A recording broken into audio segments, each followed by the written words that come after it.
오늘은 하나님의 자녀로 살자라는 좀 원색적인 그런 표현의 제목으로 오늘의 말씀을 여러분들에게 전하려고 합니다. 한번 따라해 볼까요? 하나님의 자녀로 살자.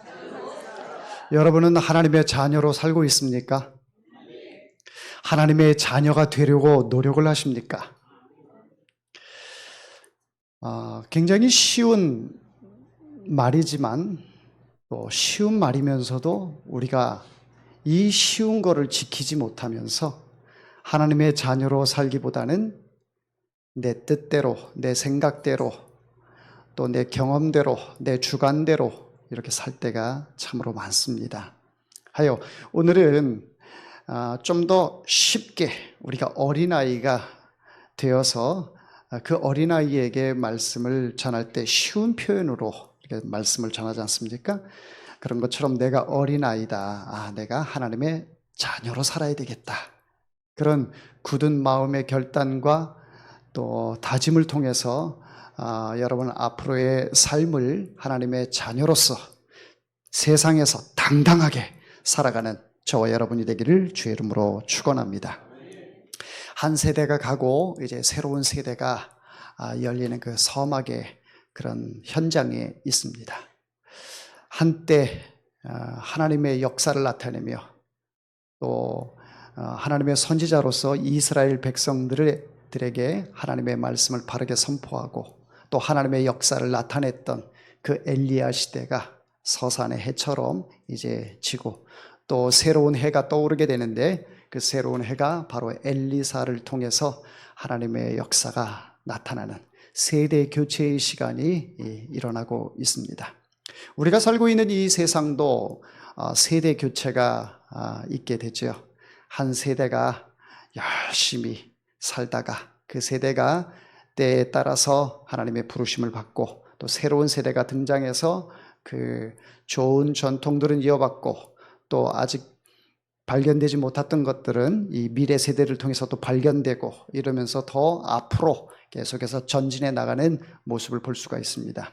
우리 세대보다 우리 자녀의 세대는 더 하나님이 기뻐하시고 하나님이 원하시는 그런 하나님의 나라를 이루고 이 세상을 복음으로 확장시키는 데 있어서 큰 주역의 사람들이 나타나게 될 줄 믿습니다. 우리 기성세대들은 많이 힘이 빠졌어요. 기도하고 또 밀어주고 하면서 우리 젊은 세대들 또 어린 세대들 이 세대들이 하나님이 보시기에 합당한 모습으로 성장해서 하나님이 쓰시기에 적재적소에 쓰임받을 수 있는 그런 위대한 인물이 되도록 우린 뒤에서 밀어주고 후원하고 기도하는 그런 일들을 감당해야 할 줄 믿습니다. 하나님께서 엘리야에게 세 사람을 세우라고 하십니다. 세 사람을 세우라고 하시는데요. 첫째 사람은 아람의 왕으로 하사엘을 세워라. 두 번째는 이스라엘의 왕으로 예후를 세워라. 그리고 세 번째는 엘리야 선지자 너 다음에 엘리사를 선지자로 세워라 라고 말씀을 하고 있습니다. 이제 마지막 과업은 바로 이 세 사람을 세우는 일이 엘리야에게 남아있는 일이었습니다. 그런데 아람의 왕으로 세울 하사엘, 이스라엘의 왕으로 세울 예후, 또 이스라엘의 선지자 엘리사, 이 세 사람을 놓고 봤을 때 공통점을 찾아보려고 하니 그다지 공통점이 없어요. 그런데 왜 하나님께서 엘리야에게 이 세 사람을 기름을 부어서 세우라고 하셨을까? 그런데 정작 성경을 이렇게 보다 보면 하사엘에 대해서 기름을 붓는 내용이 나오질 않아요. 예후에 대해서도 이스라엘 왕으로 세우는 그 기름이 붓는 내용이 나오지 않아요. 딱 한 사람, 엘리사 선지자를 하나님의 종으로 하나님의 선지자로 세우는 그런 내용들은 본문에 나오게 됩니다. 그렇다면 엘리야가 그 과업을 하나님께서 말씀하신 그 과업을 다 이루지 못한 것인가? 그렇지 않습니다. 엘리야를 통해서 예언을 하나님께서 이루시고자 하는 것을 엘리야 입을 통해서 예언하게 하신 거죠. 결국은 아람의 왕 하사엘이 왕이 되었습니다. 이스라엘의 왕 예후가 왕이 되었습니다. 즉 이것은 앞으로 이런 사람들이 통치를 함으로 하나님께서 이들을 통해서 하시고자 하는 일들이 분명히 있다라는 것입니다. 하나님께서 그들을 통해서 하실 일이 없다면 그를 굳이 세워서 왕으로 세워라 이렇게 말씀하시지 않죠. 하나님께서 기름 부어 세워 왕이 되게 하라라고 하는 그 하사엘과 예후를 통해서도 분명히 하나님의 계획이 있고 그 계획은 누구를 향하느냐 이게 중요합니다. 하나님은요 하나님의 자녀에게 관심이 있습니다. 하나님의 백성에게 항상 모든 것을 내어주시는 분이에요. 하나님의 자녀로 산다라고 하는 것은요 하나님을 통해서 모든 사랑을 다 받았다라고 하는 거예요. 하나님의 은혜를 다 받는 것을 의미합니다. 그렇기 때문에 우리가 하나님의 자녀로 사는 것은 그 어떠한 모습으로 사는 것보다 가장 중요하다라고 하는 것입니다. 사랑하는 성도 여러분, 여러분들이 그동안 하나님의 자녀로 살았다라고 자부할지 몰라도 돌이켜보면 하나님의 자녀로 살기보다는 내가 내 마음의 왕자가 되어서 내 뜻대로 사는 것이 많이 있을 겁니다. 그런 부분들을 하나하나 다 끄집어내십시오. 끄집어내서 저 쓰레기통에 집어넣고 이제는 내 마음과 내 뜻대로 살아가는 것이 아니라 하나님의 뜻대로 하나님의 자녀로 살아가는 주의 백성들이 되기를 다시 한번 축원합니다. 자, 그렇다면 하나님께서 왜 이 세 사람을 세우라고 하셨을까? 아람의 왕 하사엘, 아람이라고 하는 나라는 이스라엘의 원수지간입니다. 늘 하나님의 백성들에게 있어서 걸림돌이지 디딤돌이 되는 그런 나라는 아닙니다. 그런데 왜 굳이 하사엘을 왕으로 세우라고 하셨을까? 하사엘은 아람 왕 베나닷의 신하이자 군대 장관이었습니다. 군대 장관. 그리고 또 오늘 본문에 나오는 예후 역시 군대 장관이었습니다. 왕이 아니에요. 왕이라고 하는 것은 그 계보가 있지 않습니까? 아버지가 왕이면 자녀가 왕이고 계속 이 왕의 그 되물림이 되는 것을 볼 수가 있는데 하사엘이 아람의 왕이 되고 예후가 이스라엘의 왕이 된다라고 하는 것은 먼저 있는 왕들을 뒤집어 엎고 새로운 왕조가 생기는 것을 이야기합니다. 그렇다는 것은 혁명이 일어나고 쿠데타가 일어나는 일인데 먼저 있었던 그 왕이 제대로 하지 못하기 때문에 새로운 이 쿠데타를 통해서 왕으로 등극하는 일이 있을 수가 있고 또 왕에 대한 야욕이 가득한 사람이 왕의 역할을 잘하고 있는 사람들을 죽이고 자기가 그 욕심으로 왕이 되고자 하는 그런 쿠데타가 있을 수도 있습니다. 어쨌든 먼저 왕들이 잘했든 못했든 간에 지금 아람의 왕 하사엘이나 북이스라엘의 예후나 이 사람들이 왕감이 아님에도 불구하고 이 사람들이 왕위에 오르게 되는 것을 하나님께서 예언하라고 말씀을 하고 있는 것이에요. 왜 그들을 왕위에 오르도록 하게 하셨을까? 자, 앞서 제가 여러분들에게 말씀을 드렸어요. 하나님의 관심은 누구에게 있다고요? 하나님의 자녀에게 있습니다. 하나님의 백성들에게 있습니다. 세상의 80억의 인구 가운데에 하나님의 관심은 하나님을 아버지라 부르고 예수 그리스도를 주라 부르는 그런 하나님의 자녀들에게 관심이 있어요. 그 백성들을 통해서 하나님의 나라가 계속해서 확장되어져 갑니다. 자, 그러니 아람의 하사엘을 왕으로 세운 것과 북이스라엘의 예후를 왕으로 세운 것은 그들이 이뻐서, 그들이 잘나서, 그들의 미래를 밀어주기 위해서 하나님과 어떤 좋은 인연이 있기 때문에 그런 것이 결코 아닙니다. 그들을 왕으로 세우라고 하는 것은 바로 이스라엘 백성들을 향한 그 하나님의 변함없는 그 사랑의 발로에서 나온 얘기예요. 그렇다면 어떻게 하나님의 백성들을 사랑하는데 원수지간인 아람의 왕 하사엘을 왕으로 세우라고 하셨을까? 하사엘을 왕으로 세우라고 한 것은 이스라엘 백성들이 하나님의 말씀대로 살지 않고 하나님의 자녀답게 살지 않는 그 모습을 보면서 징계의 채찍으로 하사엘을 왕으로 세우라고 한 것입니다. 여러분, 하나님의 백성들에게 있어서 고난이라고 하는 것은 우리에게는 아픔이 되기도 하지만 그 고난을 통해서 한 단계 성숙해지는 그런 단초를 우리에게 제공해 줍니다.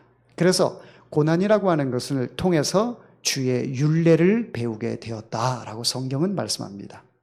고난을 당하고 보니까 내가 힘들고 어려울 때를 생각해 보니까 그런 공경에 처하다 보니까 어머니의 사랑, 어머니의 그 따뜻한 마음, 아버지의 그 넓은 바다 같은 마음, 나를 향했던 그 한마디 한마디, 때로는 잔소리같이 느껴지고 듣기 싫은 그런 소리같이 느껴졌지만 정말 모든 것이 부모님이 나를 향해서 사랑해서 나를 아끼는 마음에 했다라고 하는 그것을 깨닫게 되는 것이죠.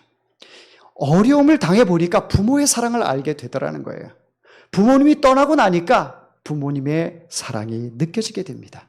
부모님이 함께 있을 때는 자꾸 나가려고 해요. 간섭하지 말라고 하고 독립하려고 하고 부모의 사랑이 필요 없다라고 하고 자기가 자기 잘난 맛에 사는 것처럼 그렇게 자녀들이 생각할 때가 많이 있습니다. 그런데 환난을 당하고 고난을 당해보니까 부모님의 품이 정말 좋았구나라는 것을 깨닫게 되는 것이죠. 그렇습니다. 하나님의 자녀들에게 있어 고난을 받는 것은 이 고난을 하나님께서 우리를 버리기 위해서 고난을 주시는 것이 아니에요. 우리가 미워서 우리를 고통에 빠뜨리고 그렇게 채찍으로 하는 것이 아닙니다. 사랑하기 때문에 하나님의 품으로 돌아오게 하려고 하는 하나님의 사랑의 모습이다라는 것이죠. 하나님의 사랑은 때로는 악인을 통해서도 사용하신다라는 거예요. 그런데 이 땅에서의 하나님의 도구로 쓰임받는 사람들이 어떤 사람은 선의 도구로 쓰임받는 사람이 있는가 하면 어떤 사람은 악의 도구로 쓰임받는데 결국은 하나님의 자녀들이 다시 하나님께로 돌아오게 하는 그런 도구로 쓰임받게 되는 것을 볼 수가 있습니다. 그래서 악의 도구로 쓰임받는 사람들을 일컬어서 아궁이에 불쏘시개가 있지 않습니까? 불쏘시개를 통해서 아궁이에 불이 활 방을 데우는 그런 역할을 하는 것처럼 악의 도구로 쓰임받는 자들은 마치 불쏘시개로 쓰임을 받는 거예요. 불을 떼다가 결국은 그 아궁이 속에 그 불쏘시개도 집어넣어서 다 태우게 되는 것이죠. 악의 일을 하는 사람은 바로 그런 존재로 하나님께서 내버려 두시고 쓰임받도록 하게 하는 것입니다. 방을 데우는 것은 가족을 위해서 데우죠. 불쏘시개를 통해 불을 피우는 것은 그 방의 뜨뜻한 온돌방을 통해서 가족이 따뜻한 겨울을 지내도록 하는 것이죠. 자녀들을 위해서, 가족을 위해서 하는 것입니다. 하나님의 백성들에게 있어서 모든 것들을 도구로 하나님은 사용하시는데 그 도구들을 왜 사용하시느냐? 하나님의 가족들을 위해서, 하나님의 백성들을 위해서 사용하신다라는 것입니다. 그래서 하사엘을 아람의 왕으로 세우라고 하는 것은 그 아람 왕 하사엘이 왕이 되고 이제 북이스라엘의 예후가 왕이 돼서 이 둘 사이에는 끝없이 전쟁을 합니다. 끝없이 전쟁을 해요. 죽이니 살리니 하면서 끝없이 예후와 하사엘이 이후에 전쟁하게 되는 것을 보게 됩니다. 자, 그렇다면 예후는 이스라엘의 왕이 되었는데 왜 예후를 구테타를 통해서 이스라엘의 왕이 되게 하셨을까?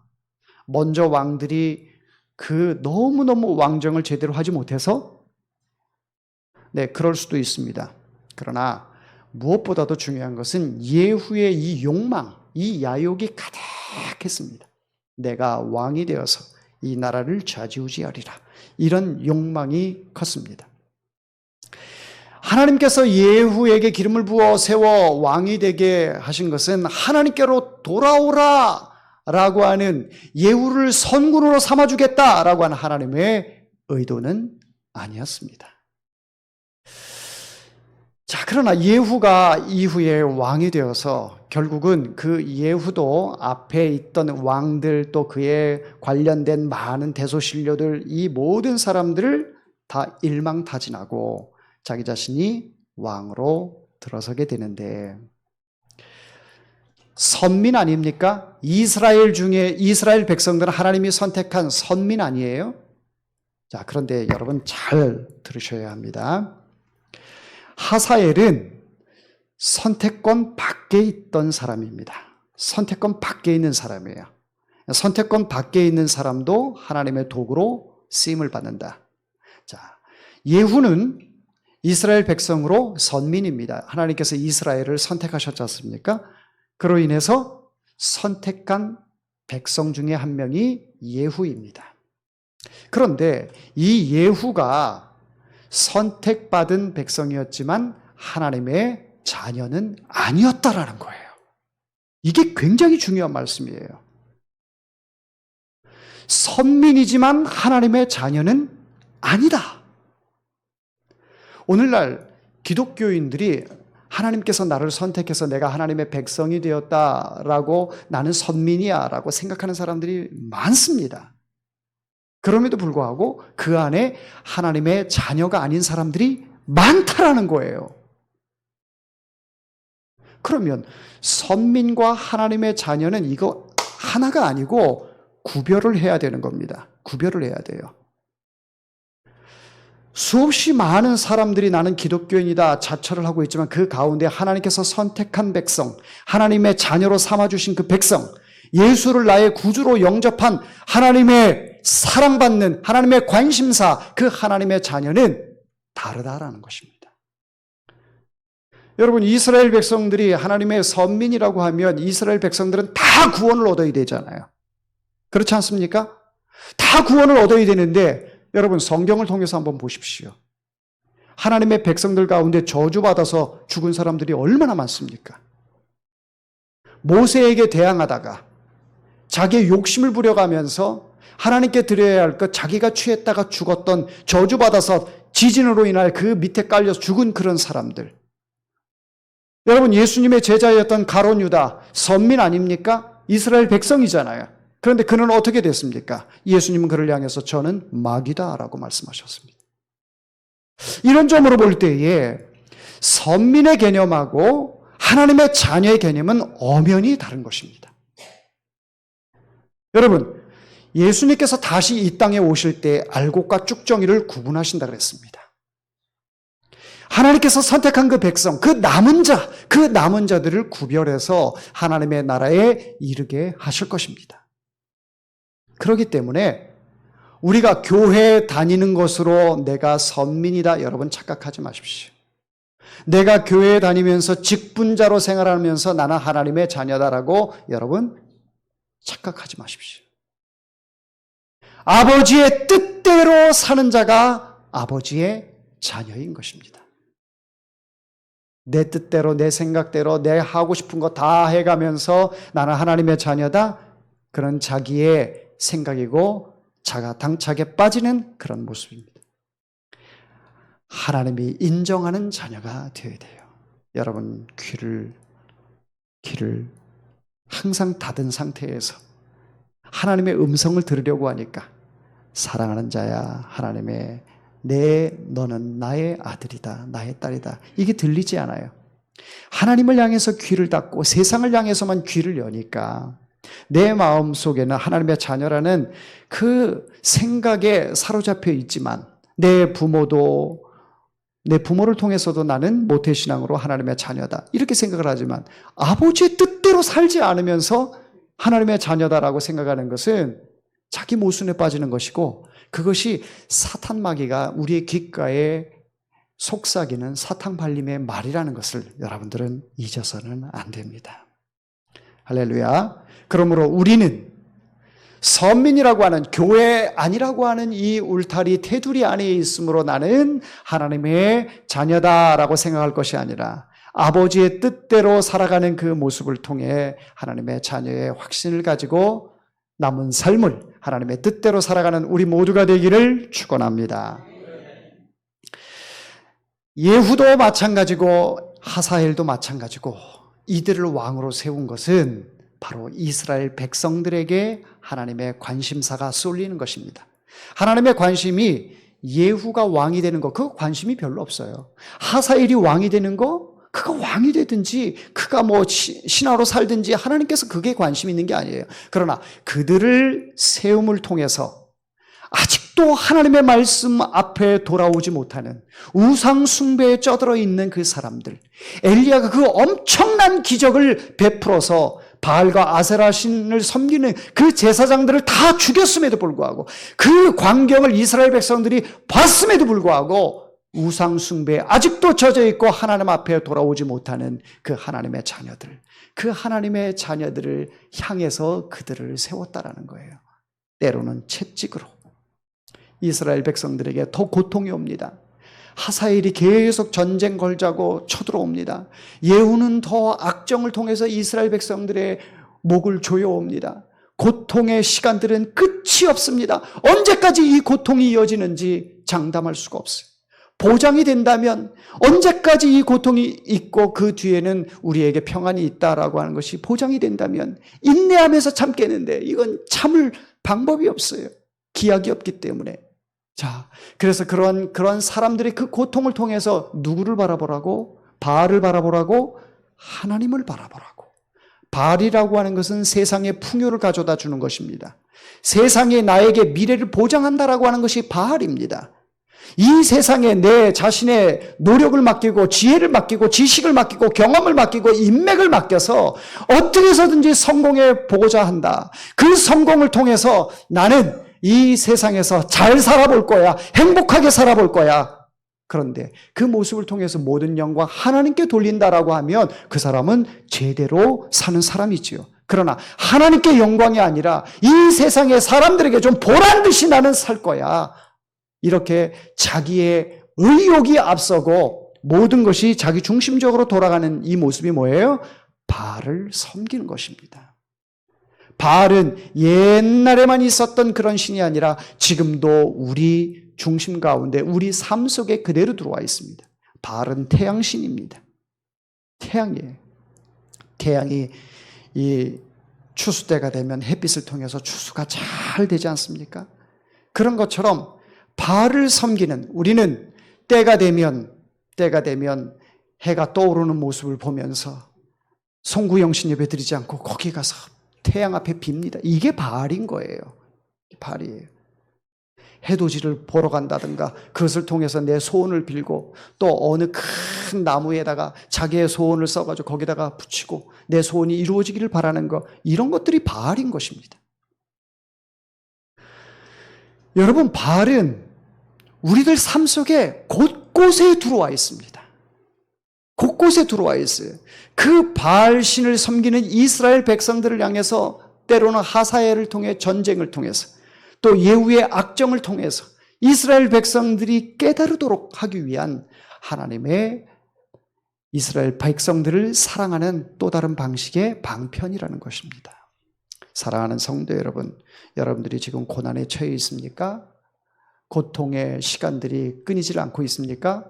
바로 그 시간들을 통해서 나 자신을 돌아보고 내가 하나님 앞에 하나님만을 온전히 나의 주로 섬기고 또 모시고 있는 모습이 아니라 내 속에 바알의 모습들이 있는 것들을 하나하나 다 끄집어서 다 청산할 수 있는 이 시간이 되기를 바랍니다. 사랑하는 성도 여러분, 정말 하나님께서는 여러분들에게 관심이 있어요.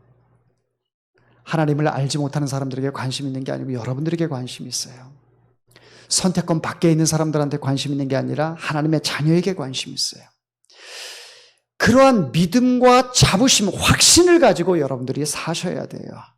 그렇지 않고 내가 하나님의 자녀인지 아닌지 아직도 헷갈리고 아직도 내가 뭔가를 함을 통해서 하나님의 마음을 감동시키려고 하는 이 모습, 그것이 아니라 오직 내 마음속에 하나님을 향한 그 믿음만 있다면, 하나님이 나의 아버지이시고 나의 전부라는 사실을 고백하는 그 믿음이 있다면 그 믿음을 하나님은 기쁘게 여기시고 여러분을 하나님의 자녀로 삼아 주시는 것입니다.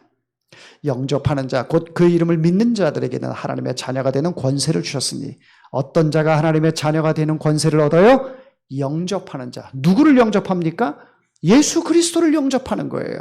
다른 것이 아니에요. 물질을 영접하는 것이 아니고 내 재능을 영접하는 것이 아니라 인맥을 영접하는 것이 아니라 예수 그리스도를 영접하게 되면 하나님의 자녀가 된다라는 사실입니다. 여러분 오늘 본문에 보면은 이제 19절 이하에 보면 엘리야가 엘리사를 컨택하는 그런 내용이 나옵니다. 그런데 참 독특해요. 엘리사의 모습을 보도록 하겠습니다. 엘리사는 어떠한 삶을 살고 있냐면 농사를 짓는 사람입니다. 소가 12겨릿이 있다고 합니다. 12겨릿이라고 하는 것은 둘이 한 쌍인 거예요. 그러니까 24마리의 소가 있는 것이죠. 그래서 한 사람당 2마리씩 쟁기를 잡고 이제 막 밭을 갈고 논을 갈고 막 이런 식의 일을 하는 것이죠. 엘리사는 12번째의 소의 12번째에 있는 그 한 쌍의 소를 이제 몰면서 밭을 갈고 있습니다. 이때에 엘리야가 나타났어요. 자, 그런데 엘리사가 이렇게 12겨릿이라고 소가 있다라고 하는 것을 봤을 때 엘리사의 삶은 넉넉했던 것 같습니다. 24마리의 소를 가지고 있는 사람 부자지요. 네. 다른 농경 사회에 있어서 그 소는 절대적인 역할을 했습니다. 사람이 할 수 없는 것들은, 사람이 오랜 시간을 걸려서 할 수 있는 것들은 소들이 다 하는 것이죠. 그처럼 엘리사는 풍요롭게 사람들을 거느리면서 농사를 지었던 사람입니다. 하여 엘리사의 모습을 보면 자기 삶에 충실했던 사람인 것을 볼 수가 있어요. 그런데 그 사람에게 엘리야가 나타나서 너는 나를 따르라 라고 얘기를 합니다. 그러니까 엘리사가 자기 일에 열심히 일을 하고 있는데 엘리야가 자기를 따르라고 하니까 이걸 어떻게 해야 되나.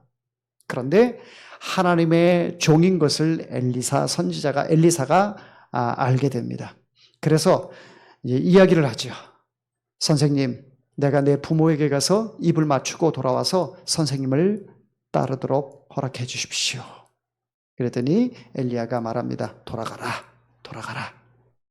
어떻게 보면 기분 나빠서 하는 얘기일 수도, 그런 뉘앙스로 비춰질 수도 있으나 돌아가라라고 하는 것은 그래, 가서 입 맞추고 와서 나를 따르라 라고 하는 의도죠. 그리고 나서 이제 엘리야가 자기의 겉옷을 엘리사에게 던집니다. 자, 이런 모습은 오늘날 목사님들이 목사 안수를 받고 또 장로님들이 장로 안수를 받고 이제 성의 착용을 하게 됩니다. 성의 착용을 딱 하게 되면서 이제 당신은 목사입니다. 당신은 장로입니다. 라고 하는 것처럼 이제 엘리야가 엘리사에게 겉옷을 던져줌으로 인해서 엘리사가 이제 엘리사의 대를 이어서 선지자가 되는, 선지자 임직식을 하고 있는 그런 장면이 나오는 것이죠. 자, 그런데 엘리사가 열심히 일을 하는 가운데 엘리야를 만나서 이제 선지자로서 주의 길을 걸어가게 됩니다. 그런데 바로 그런 모습들이 하나님의 자녀의 모습이거든요. 그러니까 하나님의 자녀는 하나님의 자녀가 됨을 통해서 자기의 삶을 버리고 내 부모와 입을 맞추고 이제는 나는 하나님의 자녀로서의 삶을 살아가겠습니다 라고 하는 그 결단이 있어야 되는데, 그 얘기는 여러분들에게 직업을 포기하라는 그런 얘기가 아니에요. 모든 것을 다 포기하고 우리는 집단 생활, 공동체 생활, 이것을 할 것입니다. 그것을 의미하는 것이 아닙니다.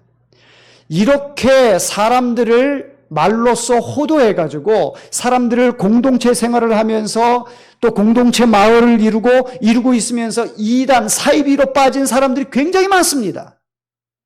오늘 이 엘리야가 엘리사를 통해서 나를 따르라고 하는 것은 너의 모든 삶을 포기하고 나를 따르라고 하는 그 의도는 직장 생활을 통해서도 내가 이제는 내 직장이 주업이 아니라 하나님의 자녀로 살아가는 것이 주업이다라고 하는 그 결단을 얘기하는 거예요. 여러분 모두가 다 목사가 되면 어떻게 되겠습니까? 오늘은 제가 설교하고 내일은 장로님이 설교하고 내일은 그 다음 달은 안수 집사님이 설교하고 모두가 다 목사. 그런 의도가 아니라는 것이죠. 여러분들이 어떤 직장 생활을 하든지 그 직장 가운데서 내 주업은 이 일이 아니다. 이 일이 아니고 내 주업은 하나님의 자녀로 하나님의 복음을 전하는 것이 나의 주업이다 라고 하는 것을 의미하는 것입니다. 그러면서 우리가 이 세상을 살아갈 때에 사람들이 어떤 큰 목표를 두고 그 목표를 향해서 열심히 노력들을 하잖아요. 우리 청년들 열심히 공부하고 노력을 해서 취직하려고 애를 쓰잖아요. 그런데 그것이 여러분들의 주업이 아니라 그것은 나의 두 번째 잡이고 첫 번째 잡은 바로 하나님의 자녀로 살아가는 것. 어디를 가든지 간에 주의 이름을 증거하고 주의 나라를 위해서 힘쓰고 애쓰는 그 모습, 선한 영향력을 끼치는 그런 모습들이 하나님의 자녀의 본업이다라는 것입니다. 그래서 우리는 하나님의 자녀로 살아가야 되는 거예요. 저는 우리 청년들이 꿈을 향해서 열심히 노력하는 모습들을 지지합니다. 그 모습을 향해 기도합니다. 하나님, 우리의 젊은 청년들, 우리 대학생들, 우리 젊은이들이 정말 하나님 손에 붙들려서 좋은 데 취직하기를 원합니다. 저들의 성공이 있기를 원합니다. 그러나 그 모습을 통해서 자기의 영광을 드러내지 않고 하나님의 영광만 드러내는 우리 젊은 청년들이 되기를 위해서 기도하는 것이에요. 우린 기성세대도 마찬가지고 젊은 세대도 마찬가지인 겁니다. 하나님의 자녀로서의 그 선한 영향력을 나타내는 것이 하나님이 그토록 우리를 향해서 모든 수단을 동원해서 여러분들에게 관심사를 쏟고 있는 것입니다. 때로는 악인을 통해서, 때로는 같이 선민이라고 생각했는데 오히려 나를 더 힘들게 하는 요소들, 우리 가족이라고 생각했는데 오히려 내가 예수 믿는 것을 더 핍박하는 그 가족들이 있잖아요. 우리 일가 친척들 그 가운데 더 예수 믿는 사람들에 대해서, 예수 믿는 나를 위해서 핍박하고 조롱하고 멸시하는 그런 사람들이 있잖아요. 같은 울타리라고 패밀리라고 생각을 했는데 이스라엘 백성들 가운데 선민이라고 생각했던 그 왕이 더 악정을 펼치는 그런 일들이 많이 있는 거예요. 하나님은 악인을 통해서도 또 선민을 통해서도 하나님의 관심사는 하나님의 자녀에게 있다. 여러분에게 있다라는 것이에요. 이 사실을 여러분이 잊지 마시고 오늘도 하나님의 자녀가 된 그 기쁨과 감격을 통해서 세상을 향해서 당당하게 나아가는 우리 모두가 되기를 축원합니다. 기도하겠습니다.